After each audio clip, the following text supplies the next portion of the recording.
honored to be here. I want to first say thank you to Bishop Horton for opening up his house again for us. Thank you so much, Bishop.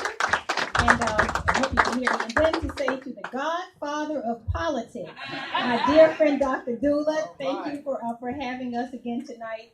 And he is doing what he's always done. He is consistent. Can we say the word consistent? He is consistently on the front lines. I met him now. It has to have been maybe nearly 17, at least, 17 years or so ago when I met him at Crossland High School when he was teaching there. And I came by as a young prosecutor to talk to his class, and we have been friends ever since then. He's been a wonderful mentor, and I want to thank him and thank all of you all as well for hearing from me tonight.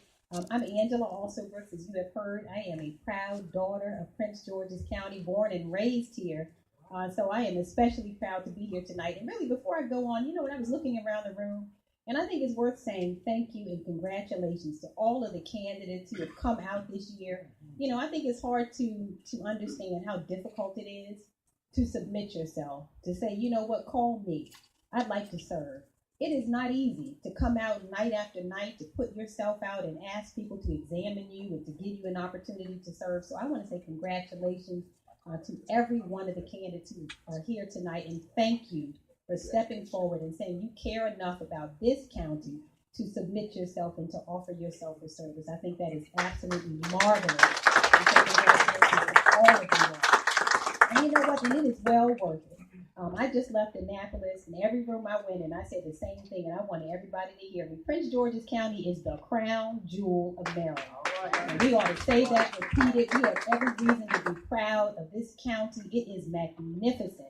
Magnificent. Everywhere I go, people want to be here. I have been in service in this county now for 20 years.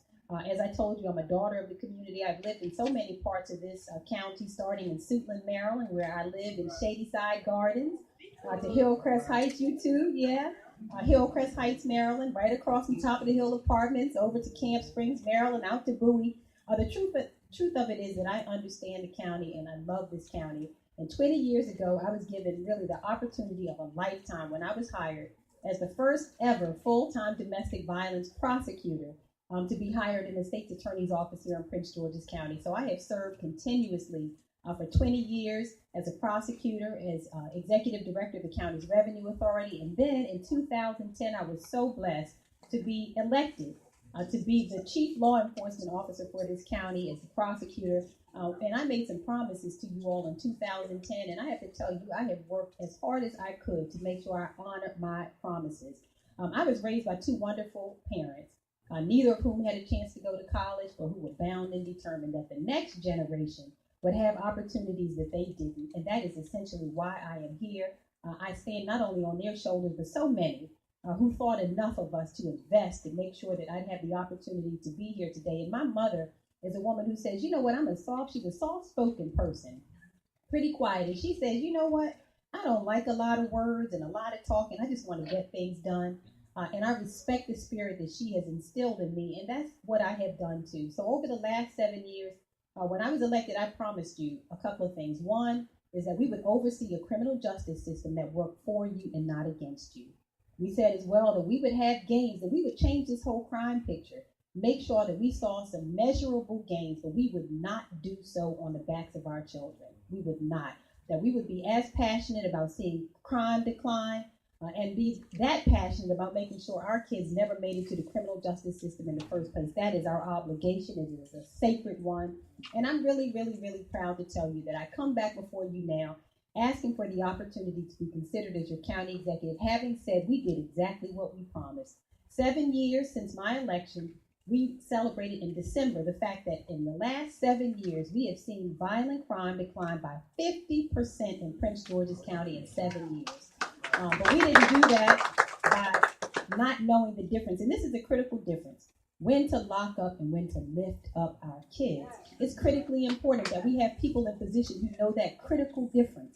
When to lift up a kid.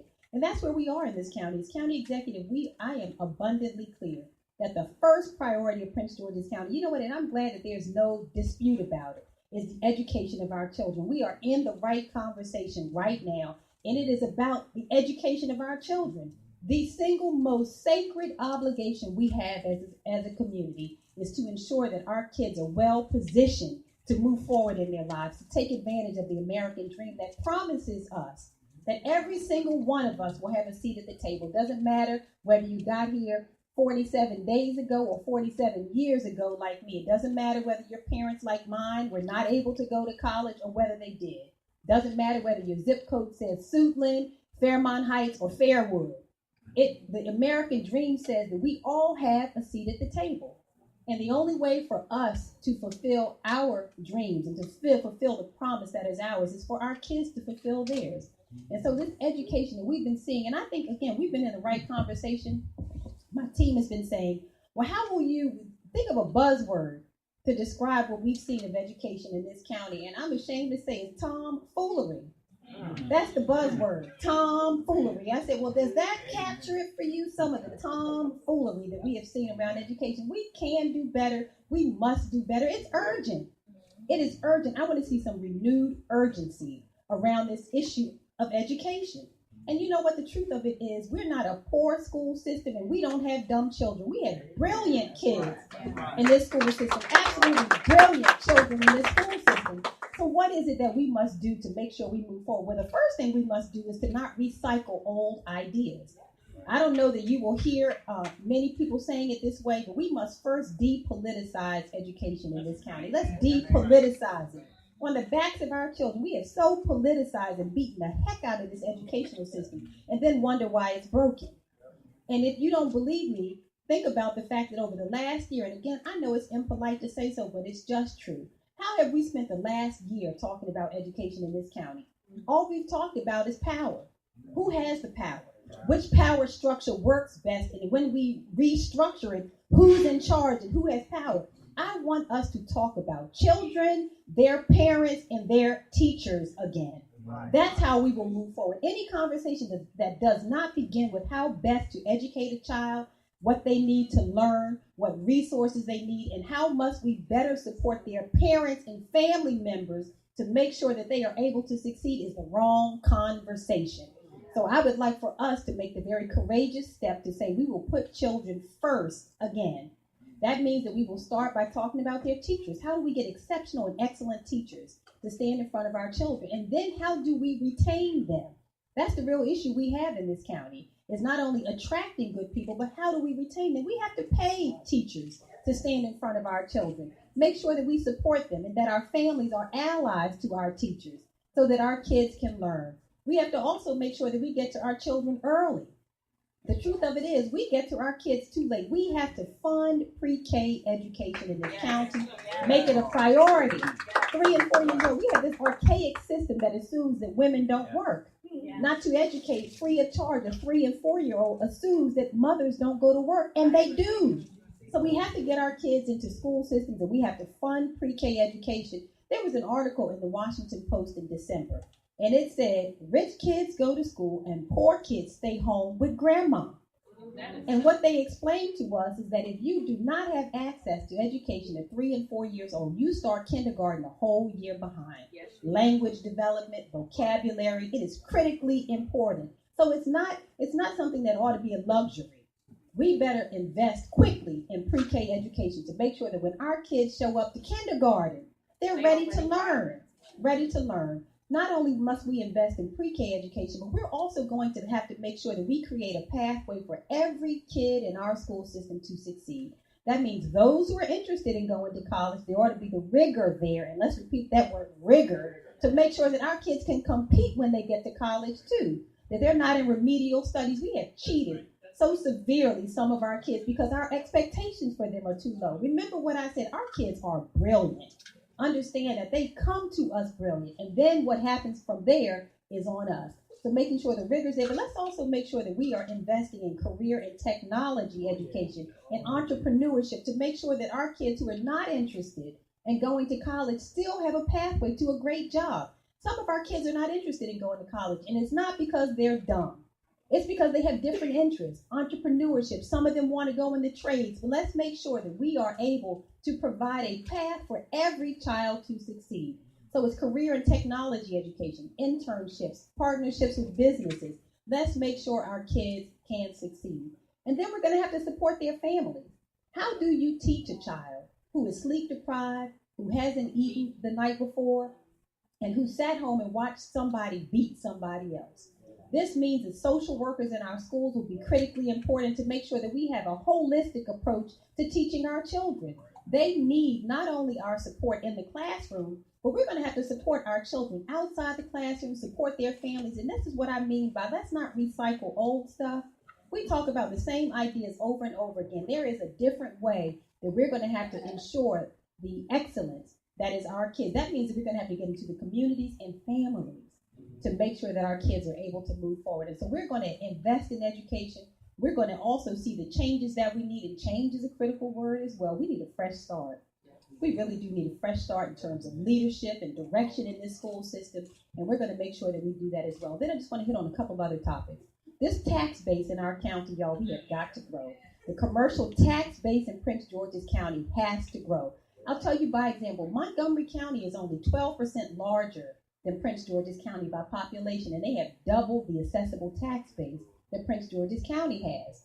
What that means is they have the money for schools, roads, public safety, and they're only 12% larger than Prince George's County. The reason for that is that their commercial tax base, the tax revenues in Montgomery County come primarily from commercial taxes. And in Prince George's County, we've been funding the schools that we need, the roads, all on the backs of residents. The residential tax base in Prince George's pays for everything. And we have to change it. You pay the second highest tax rate in the state of Maryland. And the reason that you do that is because we have not found a way to continue to grow the commercial tax base in this county. 70% of the taxes in Prince George's County, the tax revenues here are residential taxes. Only 30% come from commercial taxes. That's the exact opposite of what we see in Montgomery County. 70% of their tax revenues come from commercial taxes, and only 30% of their taxes come from residential taxes.